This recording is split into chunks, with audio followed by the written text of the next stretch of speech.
It was too late for anyone to be calling, even if it was Marty's phone. Diana wasn't in the mood. She buried her face in the pillow and muttered a silent thank you. Finally, she started to relax, but the phone rang again. She cursed under her breath and yelled, "Martin, answer your phone." She stopped abruptly when she realized her husband wasn't beside her. Glancing at the clock, she saw it was 3:37 a.m. She picked up her phone from the bedside table and wondered where Marty was. He'd been there when they'd gone to bed. "Hello?" she mumbled into the receiver, still a bit groggy. "Is this Diana Miller?" came the voice on the other end. "Yes, that's me," she confirmed. "Who's calling Mrs. Miller?" "This is Northtown Medical Center's emergency room. Your husband was brought in an hour ago, and we have your contact info from a previous incident. The caller explained that you should come over right away because there's been a car accident." Diana exclaimed, "Oh God, is he all right?" Her worry was evident. "I'm not authorized to," the voice on the line urged. "Please don't discuss his condition over the phone, ma'am, but please come as soon as you can." Diana promised and then rushed upstairs to her daughter's room. Dallas, who was named after the city of her conception, attended a local university, but chose to live at home to save money. While Dallas enjoyed the freedom of dorm life during her freshman year, she soon realized it wasn't the best environment for her studies. Diana gently nudged her daughter's shoulder, still groggy from sleep. Dallas struggled to focus her blurry eyes. "Your father's been in an accident. He's in the emergency room." Dressed, Diana urged Dallas to get ready. Once they were out the door, they rushed to the hospital. Dallas had a lot of questions, but Diana didn't have a lot of answers. It felt like an eternity to get there, even though it was only about 10 minutes. They were taken aback by Martin's condition when they got to the hospital. He was covered in bandages and unconscious as they filled out paperwork. A nurse dryly remarked, "Your grief doesn't exempt you from paperwork." Dallas scooted her chair closer to her father, and they sat together for about an hour until a man and a woman in police uniform walked in. "Good evening, ma'am. I'm Officer Gail Stanton, and this is my partner, Robert Hansen. We were the first responders at the scene." Officer Stanton introduced herself and said they didn't have any updates on his condition yet. "PM, I didn't realize he'd left until the hospital called," Diana responded. "Dallas, can you confirm this?" Officer Hansen asked. "Yes, we finished watching a movie with Kay Reeves around 10, then we all went to bed. I saw Dad go to the bedroom with Mom," Dallas confirmed. "Did you encounter any significant problems, like financial or marital issues?" Officer Stanton asked. "Nothing out of the ordinary for married life. No particular problems," Diana replied. "I'm just puzzled as to why he left without telling me," she added. "Were there any injuries in the other car?" Diana asked. "That's the thing, Mrs. Miller. Witnesses say your husband's car was driving normally, then suddenly accelerated into a tree. There were no skid marks, and no one saw brake lights." Officer Hansen explained as the implication dawned on Diana and Dallas. They exchanged a concerned glance. "Are you suggesting my husband did this intentionally? That he tried to take his own life?" Diana asked, her voice trembling with disbelief. "We'll need to examine the car for potential mechanical issues, and of course we will. Speak to your husband when he wakes up. It's one of the things we're looking into," Officer Stanton explained. "Are you sure there weren't any other issues?" Diana asked. "My husband and I have a strong marriage. There are no issues I can think of. I believe it was just a loss of control, or him nodding off. It was very late. It's possible she managed before breaking into tears." Officer Stanton left her card on the table, urging them to reach out if they recalled anything else. Then they left the hospital. Dallas closed the door to Martin's room. Diana asked, "Did you tell them?" "No," Dallas replied. "I didn't," Diana said, wiping her tears. "It's not their concern, and it doesn't relate to the accident. Your father wouldn't want that. Perhaps he'll mention something when they speak with him. We'll see." The following days dragged on. Martin remained unconscious in the hospital, while Diana and Dallas stayed by his side as much as possible. They ensured he was never alone. Diana contacted Martin's employer to explain his absence without implying anything about suicide. On Saturday night, Martin had the accident. By Wednesday morning, he was finally starting to wake up. His eyes had fluttered open by noon, but he could only glance around. Diana noticed he was awake and went to the bed to offer reassurance. Shortly after, a nurse rushed in because she saw the alert on the monitors. Diana returned to her seat. The nurse was able to attend to him because of the seat. Some more doctors arrived to check on Martin. Diana went outside to call Dallas to tell her father had woken up. She left a voicemail because most of the medical equipment had been removed. It was clear that Martin's left arm was broken, but his right arm was fine. He was handed this, which shouldn't be a big problem. His throat was irritated from the tube, so a whiteboard was provided for communication. After reading his message, the nurse sought confirmation, which Martin nodded to, and then left to speak with others while tests continued. Mrs. Miller, I'm sorry to tell you that your husband has asked that you and your daughter not be allowed in his room. The nurse relayed what he said. My husband, I have every right to be by his side, Diana protested. I understand, Mrs. Miller, but the patient's wishes take precedence. Let me speak with him. We'll sort this out, the nurse assured Diana. She tried to bypass the nurse, but was stopped. Frustrated, she resorted to shouting, Martin, please talk to me. What's going on? Mrs. Miller, please refrain from shouting. You're disturbing our other patients. You may wait outside if you prefer. However, if you attempt to enter the room or cause a disruption, we'll have to ask you to leave the premises. The nurse warned. Is that clear? Diana reluctantly acquiesced, realizing she had no other option. Dallas finally got to the hospital and found her mother sitting outside the room. Why are you here? She asked. Dad said we weren't allowed in, her mother replied. I understand why he banned you, but why me? What's that about, and why did it take you so long to get here? I'd just woken up. When Bradley came by to check on me, we had a bit of a falling out. You chose to be with your boyfriend instead of being here for Dad. I'm sorry, Mom, but Dad was unconscious when I left. Dallas replied, her tone lacking remorse. It was really stressful, and I needed to unwind. It was a good idea, and it helped. You should call too when you get the chance. I won't do that. Let's not discuss it now, it's disrespectful, Diana retorted. Dallas couldn't help but laugh at the irony. A knock on the door interrupted them, and a tall, attractive brunette entered. She was dressed professionally, but not in medical attire. Her badge identified her as hospital staff. Good morning, Mr. Miller. I'm Dr. Lasser, one of the hospital's mental health specialists. How are you feeling? She greeted him as well as could be expected. I think it's been about 9 days since the accident, Martin responded, and he's now able to speak without the whiteboard.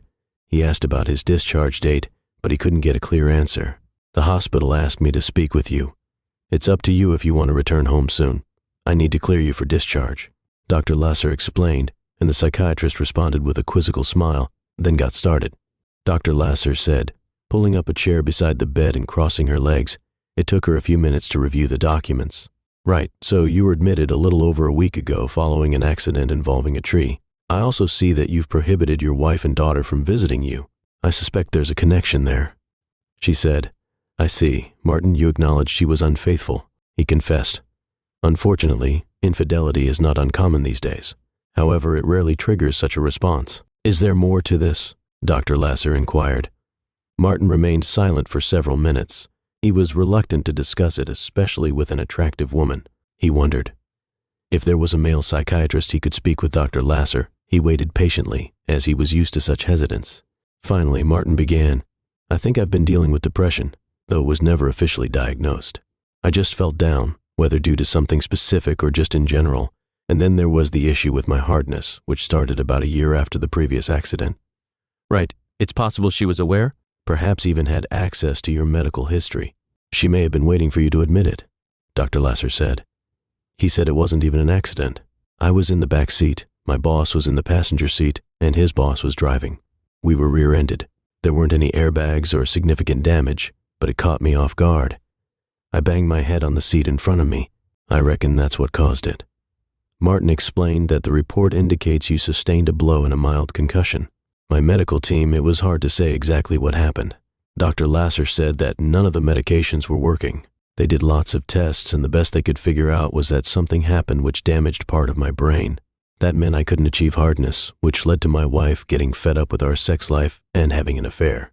That eventually wore. Is that what happened that night? Martin said basically yes, and Dr. Lasser confirmed that it was about 7 or 8 months later that your wife started to have doubts. We tried to sort it out ourselves, but we couldn't. Martin replied, Of course. He added, Sorry, I just feel a bit uncomfortable. At first, everything seemed fine. We were hopeful that my condition would improve. We even discussed spending entire weekends in bed enjoying ourselves, but it never happened. Eventually, it dragged on for so long that she decided to fulfill her needs elsewhere. Did she talk to you about it before? Dr. Lasser asked. No, I found out when I got back from work. That's how I found out about my wife's infidelity. My daughter was aware and seemed to approve. Martin explained that this explains why your daughter was also excluded. Dr. Lasser noted, Yes. Oh, and if I haven't mentioned it before, Bill is Brad's father. We knew him as our daughter's boyfriend's father. Later I found out that it was our daughter who suggested Bill to her mother. It was another blow. Martin continued. Did you confront them? Dr. Lasser inquired further. Not exactly, he replied. Perhaps if Dallas hadn't been present, I might have confronted Diana, but I had seen enough already, so I left. Martin recounted how the conversation went afterward. Dr. Lasser asked, what did she say? She expressed regret that I found out, Martin replied, but she made it clear that if I couldn't fulfill her needs, she'd seek satisfaction elsewhere. She said she'd look for satisfaction elsewhere. She wanted a committed partner, not to be left alone to find someone new. Bill was single and had similar needs, so he became her choice. Martin explained your reaction. Dr. Lasser asked what could he do. She was right that he couldn't engage in sexual activity. It wasn't her fault, so she did what she felt she had to. Martin, so, if we're talking hypothetically, would you have agreed to it if she'd run it by you first? Dr. Lasser asked me that a lot. Part of me wanted to say yes because I loved her and wanted her happiness, but ultimately I don't think I could agree to it. We made vows and commitments, including in sickness and in health. I couldn't betray that, so I couldn't fathom it. Her betraying me was obvious. She kept seeing him. Martin reflected. I'm not sure if she increased the frequency, as I don't know how often they met before. Previously it was limited to when I was at work. Now it extended to weekend outings, including visits to the store, during which she clearly spent time with Bill. Martin recounted that it must have been challenging. Dr. Lasser sympathized. Challenging doesn't even begin to describe it. I felt completely powerless. She deserved closeness, but I just couldn't provide it. It was tearing me apart. Martin admitted that he'd tell me about the night of the accident. Dr. Lasser prompted the whole family to watch a movie on TV. I kept my emotional pain to myself. In hindsight, it may have been a mistake, but I didn't want to burden Diana or Dallas. They said goodnight and kissed each other while I got a simple night from Dallas. That's when I realized she didn't respect me as a father or a man. I didn't respect myself either. I got ready for bed like I always do. Diana did the same every night. Martin told me what happened. I waited until Diana was asleep, then got dressed, grabbed my wallet and keys, and I went upstairs to check on Dallas. She was asleep, so I gave her a kiss and left. I got into my car, knowing there were airbags, but thinking that if I hit hard enough, they wouldn't matter. I didn't have a specific plan. I just drove aimlessly around the area, passing by the large oak tree. I realized there were no obstacles in a direct path on a second pass. I headed straight towards it. They sat in silence, processing the story together. Finally, Dr. Lasser spoke. Mr. Miller, thank you for being so open and honest. That's not something you come across very often. I'll let you rest and think about what you've told me. Would it be okay if I came back tomorrow? I'm not planning on going anywhere, he replied sarcastically. They shook hands and Dr. Lasser left the room. Martin got his phone out of his pocket. He'd left it at home that night and showed it to Diana, who was still angry. He read some messages and emails from his boss and then closed his eyes to try and sleep back at home. Diana was still upset. She thought Martin was being reasonable. Diana was fine with Martin and Bill being together. She saw it as a sign of love. But then she started to have doubts. She wasn't sure if it was an accident. She was worried about the police asking questions about her affair with Bill. She knew that having an affair wasn't a crime, but she was worried about what it might mean for Martin's case. Maybe the police would think it was Martin who did it. She closed the case, saying it was a destruction attempt, but she couldn't remember Martin being indifferent about her affair. She refused to accept a life of celibacy because someone framed her husband's boss when Martin came back. Diana decided to be more aware of his emotions and to keep boundaries with Bill, but she was still determined not to leave her relationship with him. The next morning, Dr. Lasser arrived. Marty noticed the subtle changes in the doctor's attire, but he still felt a bit distant.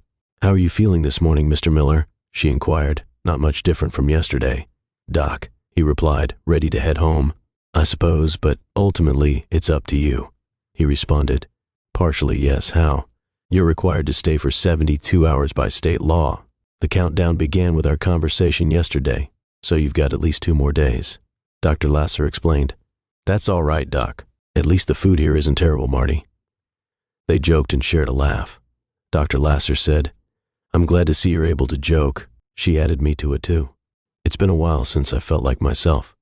I used to be quite the joker sometimes, getting on Dallas's nerves. Marty reflected. Have you had any other troubling thoughts or any more dark places in your mind? Dr. Lasser inquired. No, that's not the case. I spent a year feeling pretty down, but lately it's been more about anger and disappointment.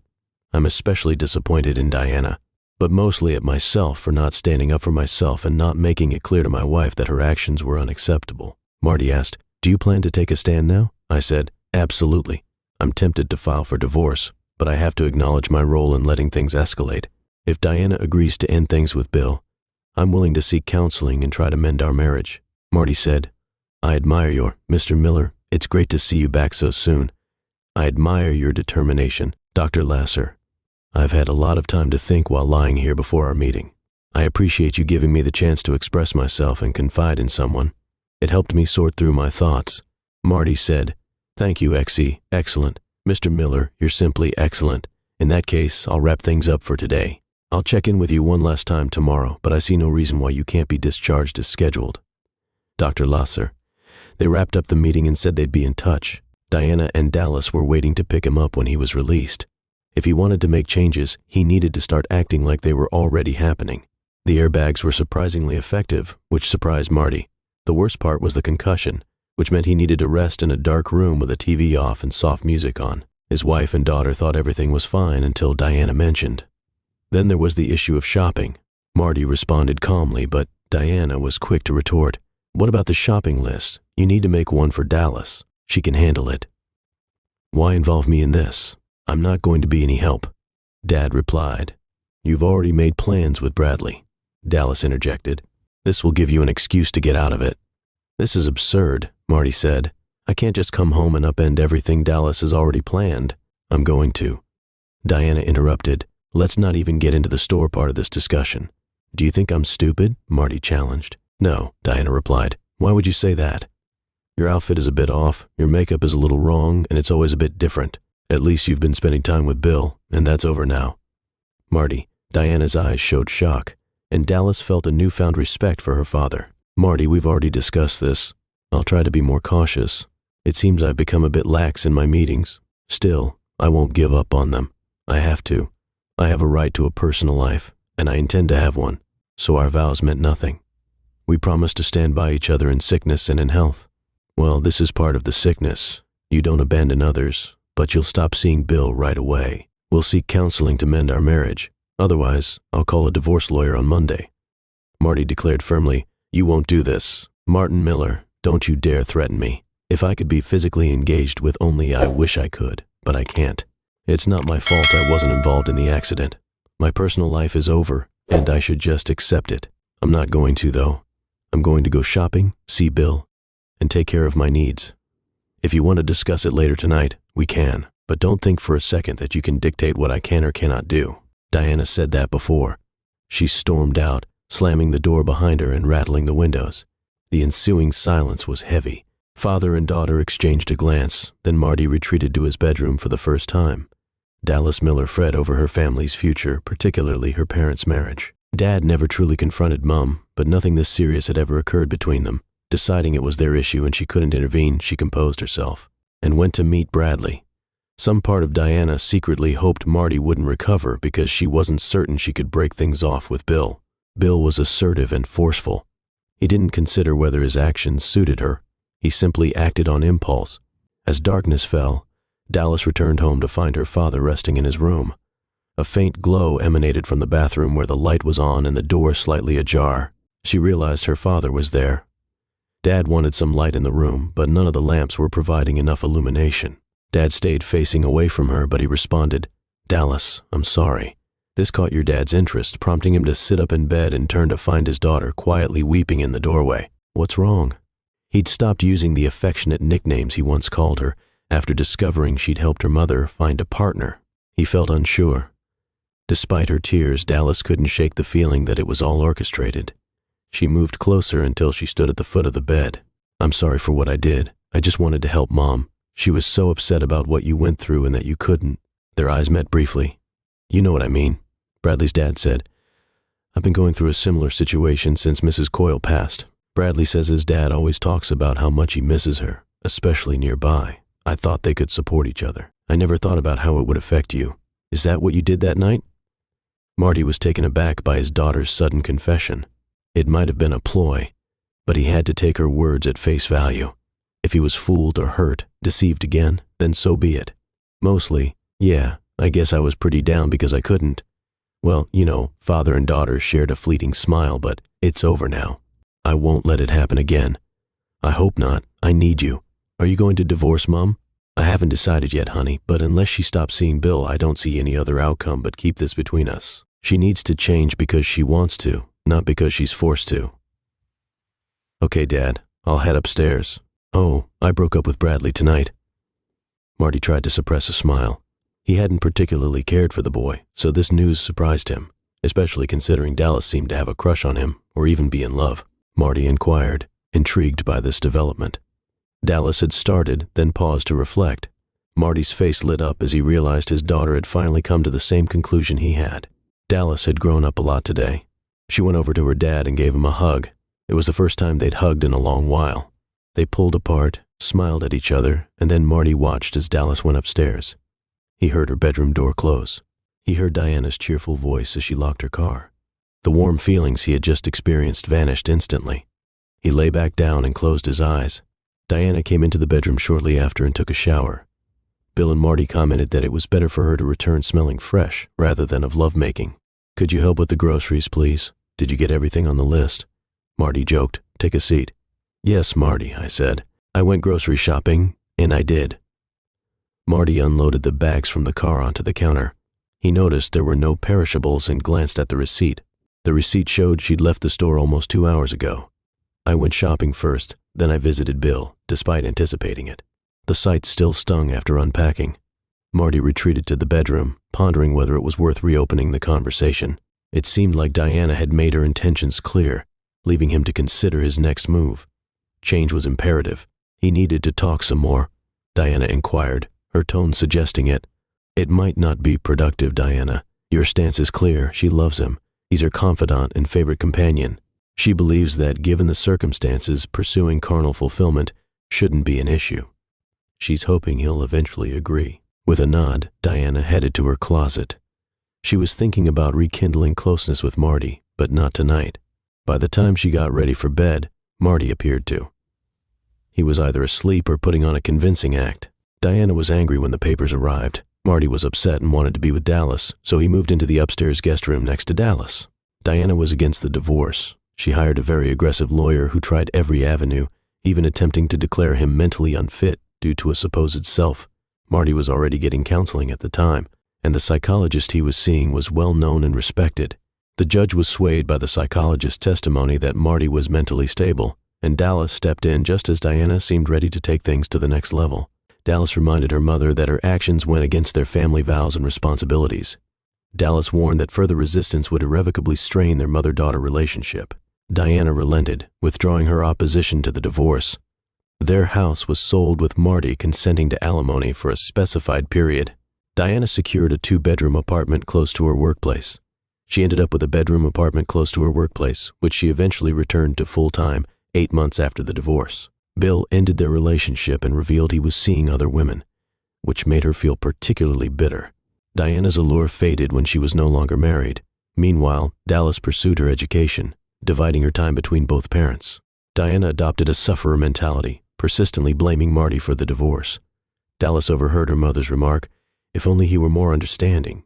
She snapped back, "Did you even consider Dad?" PM. On a Friday night, Marty went into the club, which was quite dark. He just wanted to have a few drinks and dance for a bit. He sat down on a bar stool and ordered a rum and coke. He looked around and saw a woman at the far end of the bar who seemed familiar, but he couldn't quite place her. There was a nearly empty wine glass in front of her. Her dark brown hair and revealing dress caught his attention. Straining to recall, Marty suddenly remembered a faint smile touching his lips as he picked up his drink and approached her. Just as he drew near, she glanced up. "Dr. Lasser," he said. She met his gaze, studying his face for a moment, but initially showed no sign of recognition. Marty checked his memory. "I'll leave Dr. Lasser at the hospital. I'm Vicky, but I'm afraid you have the upper hand. It's been a while, and I'm sure you interact with far more patients than I do with exceptional psychologists. Names stick with me better than faces. Test me, Martin Miller."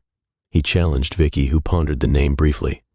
Marty patiently awaited her response, observing her closely. He thought he saw the light bulb flicker in her mind. Marty Miller, a cheating spouse and a rather sudden encounter with a tree. If memory serves, you're right. It's surprising we've only spoken twice, nearly a year and almost 2 years ago. It's Chance. You join me." Marty settled in, signaling for the bartender to refill their glasses. "Thanks. I'm up for it. What brings you out tonight? Seeing someone special?"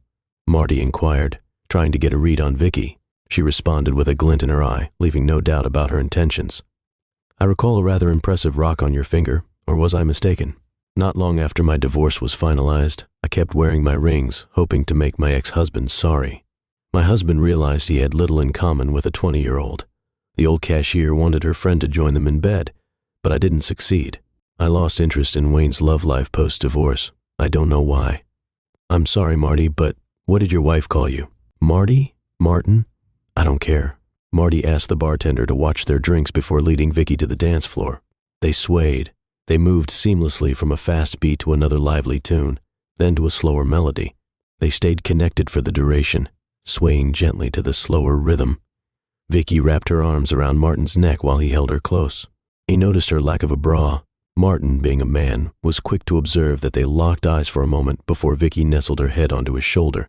Their embrace remained unbroken as the second song began. Martin found himself when the music faded. Vicky seized the opportunity of the lowered volume to speak softly. "Martin, I've had my fill of dancing, but I'm also feeling quite alone, if you catch my drift." They made their way to Martin's car, and he drove them to his apartment. "Vicky, I should have asked earlier, but how much have you had to drink?" "I only had 1 glass of wine at the bar when you first arrived, just making sure because I don't take advantage of intoxicated women." "Don't worry." The door closed behind them. Vicky quickly took off her dress. "Oh, Vicky, you look amazing."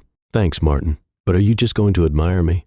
"No, lead me to your bedroom," Martin said, taking her hand and guiding her down the hallway. He was thankful that Dallas was visiting her mother that weekend. "I hope you have contraceptives," he said. Martin did indeed have a few stashed in his bedside drawer, which he retrieved and placed on the nightstand. After over an hour of passionate lovemaking, they finally came. Back to reality, Martin was lying on his back with Vicky snuggled up to his left side. They weren't quite asleep, but were in that serene state between wakefulness and slumber. Martin felt rather than saw Vicky lift her head. "Martin, I just recalled the issue of erectile dysfunction in your story. Did that ever get resolved?" "Thankfully, it's no longer a problem." "What happened?" "Well, a couple of months after the accident with the oak tree, I began to feel a tingling sensation as if a paralyzed limb were starting to recover. This sensation persisted for several weeks." "Were you still married? Did you discuss it with your wife?" "Technically, we were still married, but we had been living apart for a while." "Did you discuss it with her?" "It didn't seem relevant." Over the following months, I started experiencing morning hardness more frequently, even during the day. After about 8 or 9 months, everything returned to normal. What did the doctor say? They couldn't provide a definitive answer despite numerous tests and scans. Tests and scans couldn't find any specific cause. They thought it might be down to the brain. They said the impact from the tree might have fixed it, but it's not sure. "Well, I'm lucky. Can I stay the night?" "Okay, are we having another round in the morning and then breakfast together?" They settled in for the night. Martin had one more question. "Vicky, are you ready for a serious relationship?" Martin was worried he might have overstepped. He was afraid she might get up and ask to go home. She was attracted to him, but it wasn't just physical. She was smart, and he enjoyed her company. It wasn't love yet, but she was the first woman he'd seriously considered since his divorce. "Can we talk about this in the morning? Good night, Vicky." "Good night, Martin." Vicky woke up before Martin. She let him sleep in, after using his shower, and went to the kitchen to make breakfast. Martin's question from the night before caught her off guard. It wasn't that she lacked attraction to him, but she'd been focused on enjoying the moment for months. She'd convinced herself that she didn't need a man in her life, which was partially true. She had a good job and supportive friends, and was content. But if she were entirely honest with herself, she longed he was looking for companionship. But how would a decent man react once she shared her truth? Martin was woken up by the smell of food being cooked. He stumbled into the kitchen to find Vicky wearing his shirt from the night before and wearing his old apron. "I was planning to invite you for breakfast, but it seems a bit late now. How about you invite me for lunch? Go get a quick shower and breakfast will be ready in 10 minutes. Martin joined Vicky in the kitchen just as she was setting the table with an omelet, sausages and buttered toast. He took a bite and complimented the meal. Breakfast itself passed relatively quietly, with Martin taking on the task of cleaning the kitchen, since Vicky had kindly prepared the food.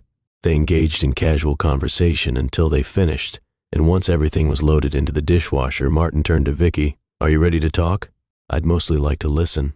Vicky, I don't want to complicate things or intrude on your life. If you're only interested in a casual encounter, that's okay. You don't owe me anything. I understand there's something I need to tell you. Can we discuss it in the bedroom? I'll feel more comfortable there.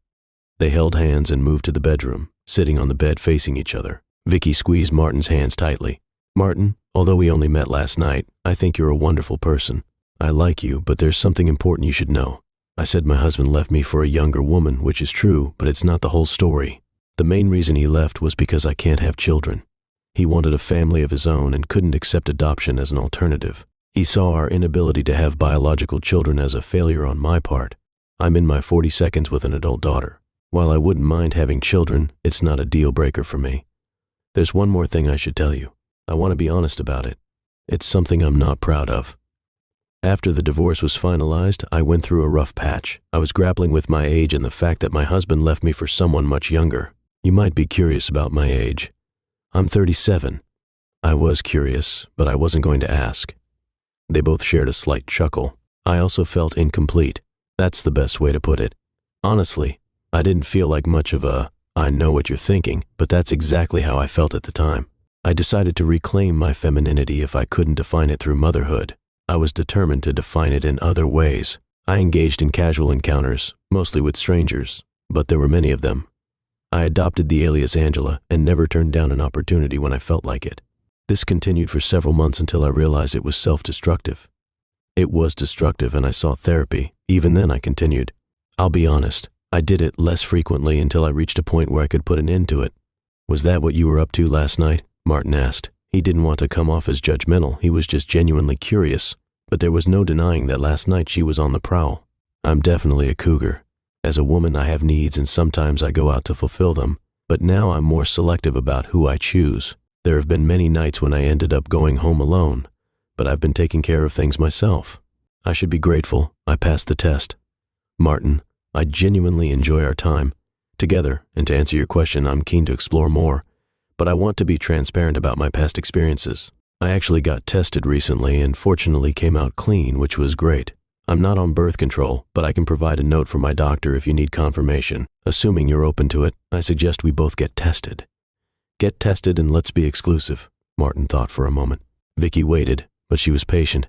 He was ready to respond at last. Vicky, thank you for being so open. I know that wasn't easy. I think I owe you the same.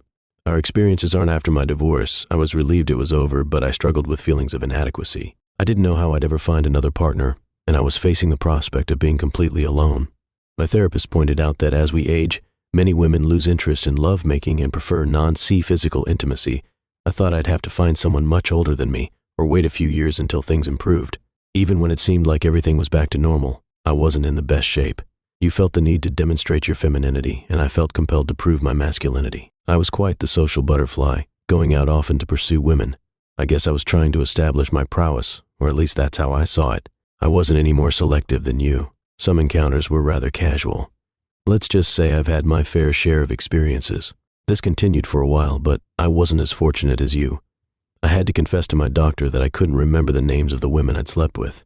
We talked about it, and through therapy I started to think about my behavior. It's been a long time since I've slept with a woman without protection, but I'm willing to get back into it, tested and committed to exclusivity. So what do you say we give it a shot, you and me? Vicky inquired, her eyes already knowing the answer. Martin responded to this rhetorical question. By lunchtime, Martin's stash of contraceptives had been depleted. The inevitable encounter with Diana. This all happened about 3 months into Martin and Vicky's relationship. They were really close and Vicky got on well with Dallas. They both lived in their own places, but they spent every night together, which seemed to hint at a more permanent commitment. They decided to visit a club that was aimed at a more mature crowd. It had a DJ playing music and a layout that made it easy for people to chat.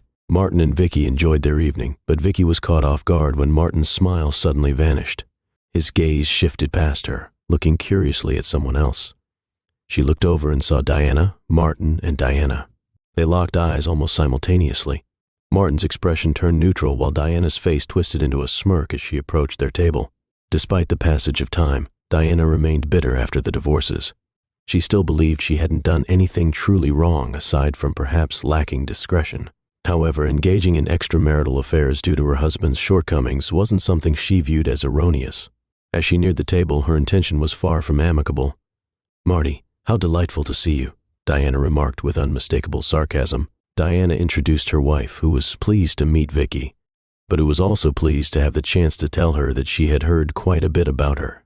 Vicky offered her congratulations on their divorce, but Diana was not in the mood for small talk and told her that she was no longer interested in her life. Martin then butted in, saying that he wanted to speak to Diana alone. Wife to leave them alone, of course. "Martin, I wouldn't want to intrude on your date, but Vicky, there's something you should know." Diana interjected, "And what might that be?" Vicky inquired, glancing at Martin before turning back to Diana. "You probably don't want to mess with him. We got divorced because he couldn't perform." Martin observed Vicky closely, awaiting her response. Vicky struggled to suppress a soft chuckle while Martin turned to face her, raising an eyebrow. "Is that true?" she asked. "I don't recall you mentioning that," Martin replied, shrugging. Vicky was confident she could handle Diana, who she believed had disrupted Marty's relationship just as he had done with her and Bill. Diana's satisfaction was short-lived. "Well, that's fortunate, because if what I wrote last night wasn't aroused, a real hardness would likely finish me off." Diana's smile vanished instantly. Vicky and Martin exchanged glances that subtly mocked Diana's feeble attempt to create a rift between them, leaving Diana looking perplexed. "Wait, what is she talking about?" asked Marty.